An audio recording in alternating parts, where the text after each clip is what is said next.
Природные богатства Ингушетии – особый повод для гордости всего народа. Несмотря на весьма скромные размеры по сравнению с большинством регионов России и Северного Кавказа, республика остается одной из самых богато одаренных ресурсами.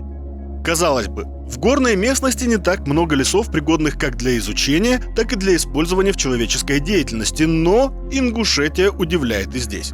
Леса в республике занимают более 140 тысяч гектаров. В основном это смешанные широколистные леса, но есть и такие участки, которые охраняются властями как республики, так и страны. А есть в Ингушетии места, которые охраняются даже мировыми организациями.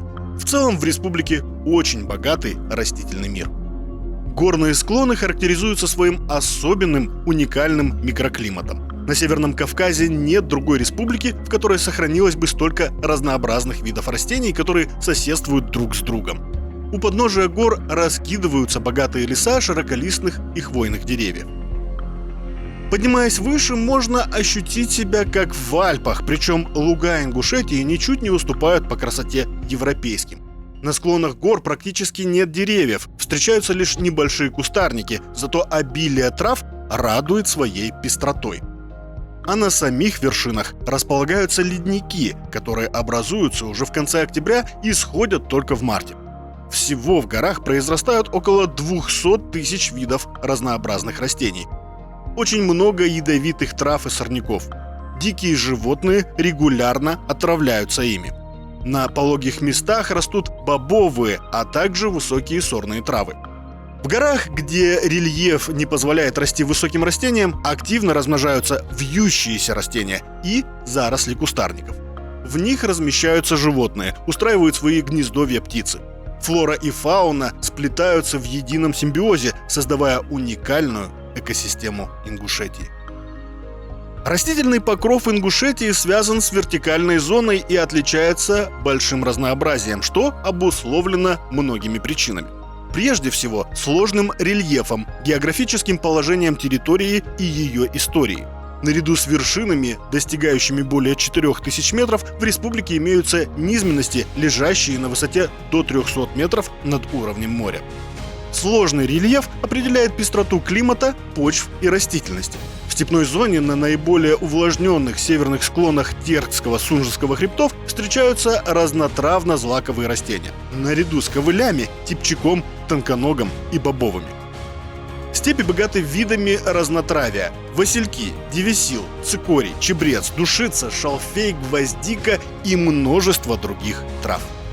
Разнотравно-злаковые степи Малгобекского района интересны присутствием кустарников. Большинство из них – растения ксерофиты, то есть бобовник или дикий миндаль, терн, крушина палласа, шиповник. Из ранневесенних травянистых растений здесь растет миндера трехстебликовая с фиолетовыми или розово-лиловыми цветниками и гусиный лук с мелкими желтыми цветками. Из растений, занесенных в Красную книгу, которые встречаются в разнотравно-злаковой степи, следует отметить пион тонколистный и мак бештаугорский. Но эти растения не так просто найти хоть местному, хоть путешественнику. Лишь исследователи, точно знающие где, как и при каких условиях растут эти редкости. Злаково-разнотравная степь Теркско-Сунжинской возвышенности представляет собой территорию, образовавшуюся на месте вырубленных лесов, которыми еще сравнительно недавно были покрыты Теркский и Сунжинский хребты. В сухих местах и на южных склонах обилен бородач. Местами он составляет фон, слагая бородачевые или полынно-бородачевые степи. В них обычно присутствует бубовник белый и обыкновенный, хандрилла, шалфей эфиопский, молочай сигероева, молочай лозный. В лесостепной зоне, а также западной части Теркского и Сунжинского хребтов леса сохранились на ровных участках по долинам рек и балкам. Здесь встречаются байрачные леса из дуба, клена полевого, карагача.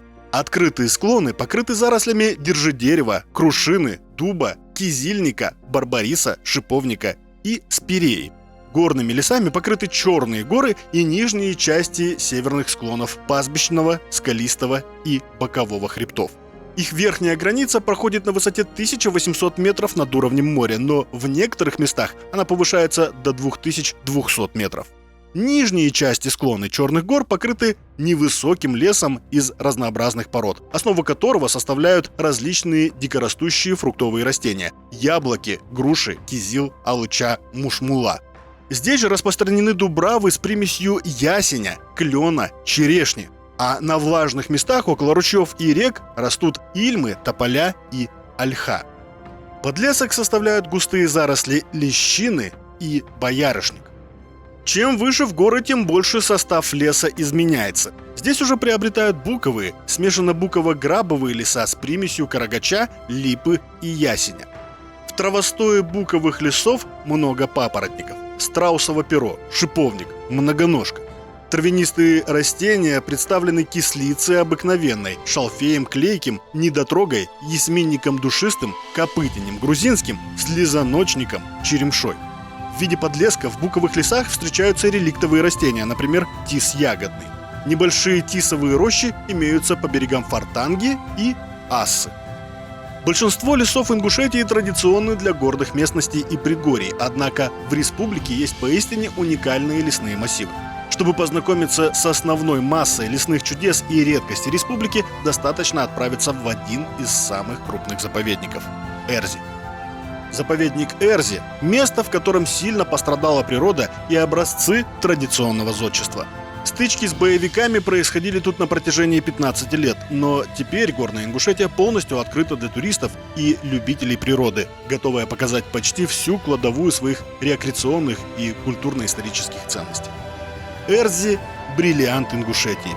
Его визитками называют родовые замки и священные рощи. Государственный природный биосферный заповедник Эрзи был образован в самом конце 2000 года. Основная цель его создания – сохранение эталонных ландшафтов северного склона главного Кавказского хребта, а также целого ряда реликтовой природы. Для беглого знакомства с уникальными лесными чудесами заповедника стоит начать с Армхинской сосновой рощи, которая находится на левом скалистом берегу реки Армхи. В начале 20 века здесь были высажены лесные культуры сосны крымской, которая является единственной и уникальной в Ингушетии. Сосны были высажены в 20-х годах 20-го столетия для лечения легочных заболеваний. В советское время сюда приезжали отдохнуть и поправить здоровье партийные боссы СССР. Здесь же, среди рощи, расположен всесезонный курорт Армхи. Выше в горах растет еще одно уникальное растение – крючковатая сосна. Ее массивы сохранились на территории заповедника. Краснокнижная береза Раде раньше не считалась большой редкостью, так как горные вершины – традиционное для нее место. Но неконтролируемый выпас скота и бесконтрольные вырубки привели к существенному сокращению количества этих деревьев, что и привело к внесению березы Раде в Красную книгу. Завораживает своей красотой облепиховая роща в Таргинской котловине, а буко-грабовый лес с подлеском из черники кавказской, расположенный в ущелье реки Асса, считается уникальным во всем мире. Кроме лесных массивов, заповедник славится обилием редких трав, полный список которых еще даже не составлен. Также на территории Эрзи обитают около 150 разновидностей птиц, среди которых беркуты, грифы, клёст и другие птицы. Животных в Эрзи обитает более 15 разновидностей. Некоторые из них занесены в Красную книгу и охраняются. Например, снежный барс. Заповедник Эрзи выбрал себе имя, которое с ингушского на русский язык переводится как «орел». Это справедливо, учитывая наименование птиц, которые способны проживать на указанных высотах. Но это не все объяснение. В одной из местных башен в позапрошлом столетии была обнаружена бронзовая фигура – орел Сулеймана. Стоит отметить, что территория заповедника за первые 9 лет работы увеличилась в 6 раз и продолжает расти. Это дает надежду жителям Ингушетии на сохранение уникальных лесных массивов, реликтовых пород деревьев, редких растений, птиц и животных. Что же касается гостей республики, то ничто не способствует перезагрузке жизни, как горные леса Ингушетии, ведь здесь особый воздух, сверкающий чистотой на фоне горных пиков. Здесь уникальные места, где можно полностью соединиться с дикой древней природой. Здесь места, позволяющие полностью отгородиться от мира и побыть с самим собой. Все это сродни магии. Приезжайте в Ингушетию и убедитесь сами.